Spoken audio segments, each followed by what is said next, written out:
ताऊ, ये क्या राहुल गांधी जो सदन में चक्रव्यूह की बात कर रहे हैं, कौन से चक्रव्यूह है ये? देखिए, ये वो चक्रव्यूह है जिस चक्रव्यूह में इन्होंने किसानों को फंसा दिया, देश के युवाओं को फंसा दिया, देश के कर्मचारियों को फंसा दिया, देश की सेना को फंसा दिया, देश की महिलाओं को फंसा दिया, देश के छोटे कर्मचारियों को फंसा दिया और उस चक्रव्यूह में फंसा करके सारा माल अडानी अंबानी को दे दिया।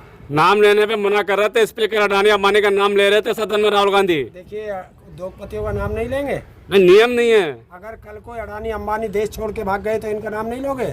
तो फिर अडानी अंबानी को देश की संपत्ति कैसे बेची जा रही है? इसी संसद के अनुसार बेची जा रही है। इसी संसद में पास हुआ होगा कि एयरपोर्ट हमें बेचने हैं, हमें फला कंपनी बेचनी है, फला ज़मीन बेचनी है, रेलवे बेचना है, तो इसी संसद में तो पास हुआ होगा। फिर उनका नाम नहीं ले सकते? तो नियम बता रहे थे स्पीकर के, नियम नहीं है बोलने का। नियम तो किसी को देश की संपत्ति बेचने का भी नहीं है, फिर देश की संपत्ति कैसे बेच गई?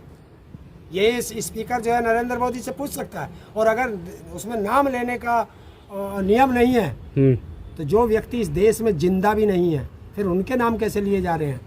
कैसे नेहरू का नाम लेकर के आप जो बात कर रहे हो, कैसे तुम इंदिरा गांधी जी का नाम लेके बात कर रहे हो, कैसे तुम महात्मा गांधी जी का नाम लेके बात कर रहे हो? महात्मा गांधी कौन सा इस सदन के सदस्य रहे हैं? कह रहे चक्रव्यूह में सब मार के फंसा दिया अभिमन्यु को जनता से तुलना कर दी। देखिए, बिल्कुल अभिमन्यु इस देश का एक वीर था और उसे धोखे से एक चक्रव्यूह में फंसा करके उसकी हत्या की गई थी। उसी तरीके से देश की भोली भाली जनता को इस नरेंद्र मोदी और बीजेपी ने चक्रव्यूह में फंसाया। जैसे कि देश की जनता को फंसाया कि अगर हमारी सरकार बनेगी काला धन हम वापस लाएंगे और आपको 15-15 लाख रुपए आपके खाते में जाएगा, तो देश की जनता को चक्रव्यूह में फंसा लिया। देश के युवाओं को फंसाया कि जब हमारी सरकार बनेगी तो हर साल 2 करोड़ रोजगार देंगे, तो देश के युवाओं को चक्रव्यूह में फंसाया। देश के किसानों को चक्रव्यूह में फंसाया कि तुम्हारे लिए हम जो है ऐसे कानून लाए हैं कि देश का किसान माला माल हो जाएगा, जो काले कानून थे। इसी तरह महिलाओं को सशक्तिकरण के नाम पर फंसाया। तो ये महंगाई कम करने का वादा किया, महिलाओं को सुरक्षा देने का वादा किया, तो सबको छोटे छोटे चक्रव्यूह में अलग अलग फंसाया और उनकी का वध करना चाहते हैं, हत्या करना चाहते हैं, फंसा कर। कह रहे 6 लोग हैं चक्रव्यूह में, जाना चाहते हैं। और वो जो 6 लोग हैं इस समय, उस समय भी 6 योद्धा थे और इस समय भी 6 योद्धा हैं। उसमें नरेंद्र मोदी है, उसमें अमित शाह है, उसमें मोहन भागवत है, उसमें अजीत डोभाल है और उसमें अडानी है और अंबानी है।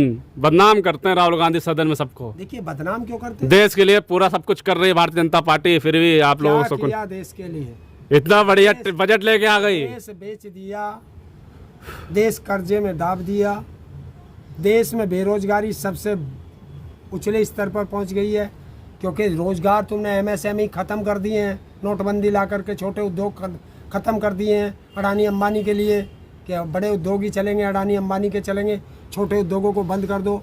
तुमने नोटबंदी ला करके, तुमने GST ला करके इस देश को बर्बाद कर दिया।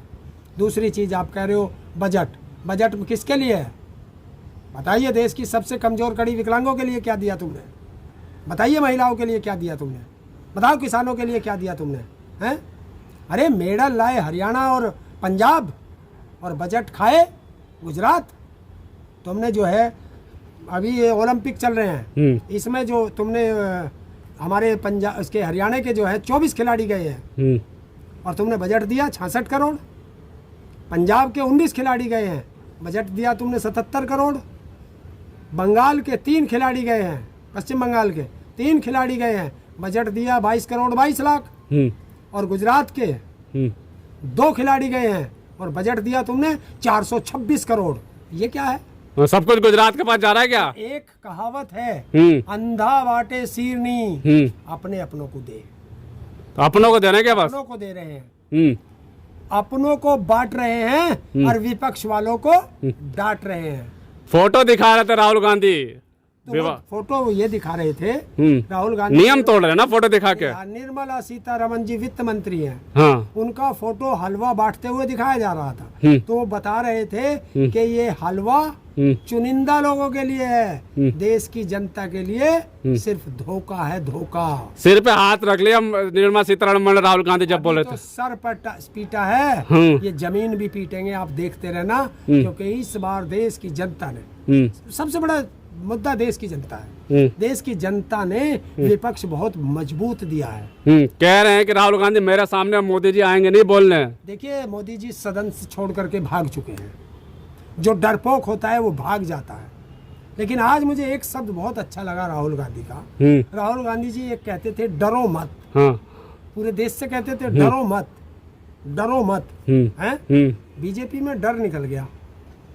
अब बीजेपी के सांसद भी बोलने लगे, बीजेपी के विधायक भी बोलने लगे, जो अभी तक गुलाम बने हुए थे। तो धीरे धीरे कुछ लोगों का डर निकला है। लेकिन सदन में ताऊ कह देना कि हत्या खंजर भोंक दिया पीठ पे भी, और ये जो बजट लाके पीठ में और सीने पे दोनों तरफ खंजर भोंका है आम आदमी को। जब आपको धोखा दिया जाता है तो ये एक उदाहरण होता है कि आपको धोखा दिया, आपकी पीठ में खंजर चोट, तो ये धोखा होता है। धोखा देश की जनता से किया नहीं। टैक्स। एक बात बताइए, वो उत्तर प्रदेश का वोटर हो, वो चाहे पंजाब का हो, चाहे दिल्ली का हो, चाहे हरियाणा का हो, चाहे गुजरात का हो, चाहे महाराष्ट्र का हो, चाहे बिहार का हो, चाहे बंगाल का हो, वोटर तो सब बराबर हैं।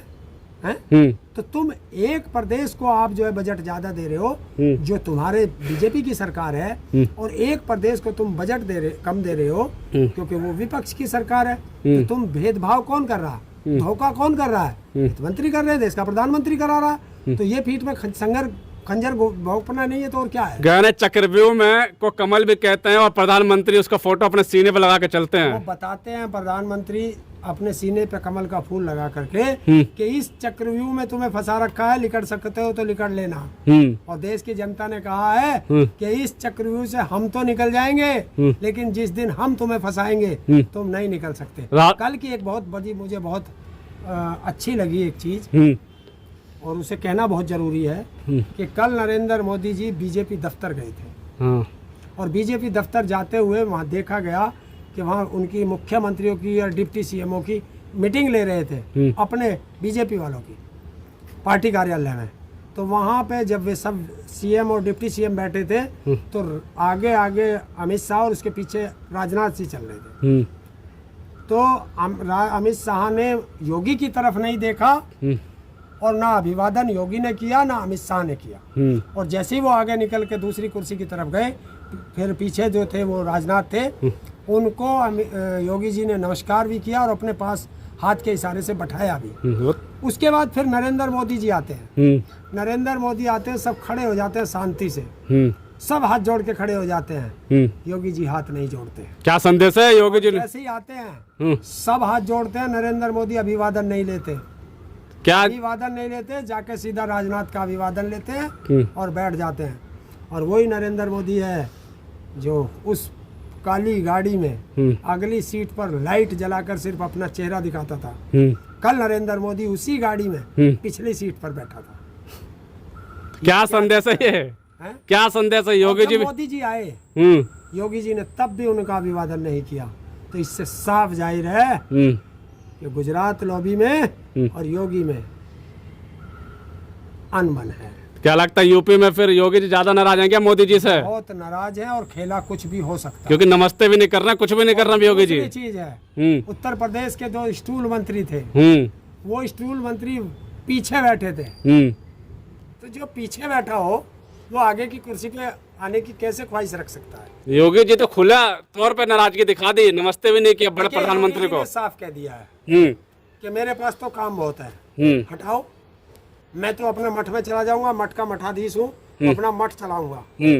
लेकिन अगर मैं यूपी में नहीं रहा तो तुमको भी दिल्ली में नहीं रहने दूंगा, गुजरात भेज दूंगा। तो इतना क्या करोगे? इतना कांप क्यों रही है बीजेपी जो फैसला लेने में पल भर नहीं सोचते थे? मोदी जी आज इतना सोच रहे योगी जी को लेकर। देखिए, यही तो जनता ने किया है। जो तानाशाह था उसको मजबूर बना दिया है, और मजबूर सरकार ऐसे ही चलती है क्योंकि बैसाखियों पे है, और जो जो बैसाखी उसके लगती जा रही है उसको बजट जा रहा है, और जो बैसाखी नहीं है उनको बजट नहीं दिया जा रहा।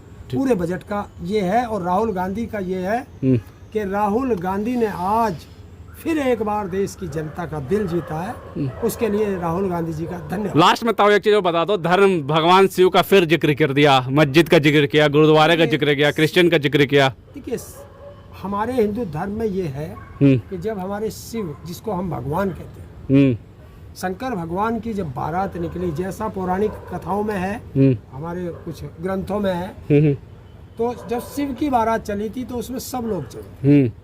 उसमें बताया गया कि भूत पिशाच देवी देवता सब लोग बारात में चले थे। तो ये शिव की बारात थी कि हिंदुस्तान की या सृष्टि की जो लोग थे वो सब उसमें चले थे। पशु पक्षी भी बताए गए हैं। कह रहे हैं इंडिया गठबंधन शिव की बारात इसी है, तरह इंडिया गठबंधन कोई भी आ जाए, इसमें हर जाति के लोग हैं, हर जाति के लोगों को टिकट दिया गया, हर जाति को प्रतिनिधित्व दिया गया। तो कावड़ में ऐसा चाल खेल दिया गया। इसी तरीके से गुरुद्वारे में आप जाओ, उसमें कोई भी जाए, कोई भी जा सकता है गुरुद्वारे। सावन का महीना है और शिव जी का नाम, शिव की बारात का जिक्र कर दिया राहुल गांधी ने। उन्होंने बताया है शिव की बारात का इसलिए जिक्र किया है कि हम हमेशा कांवड़ कांवड़ कहते रहते हैं, यहाँ के शिव की बात करते हैं। कैलाश मानसरोवर की 5 साल से यात्रा बंद पड़ी है।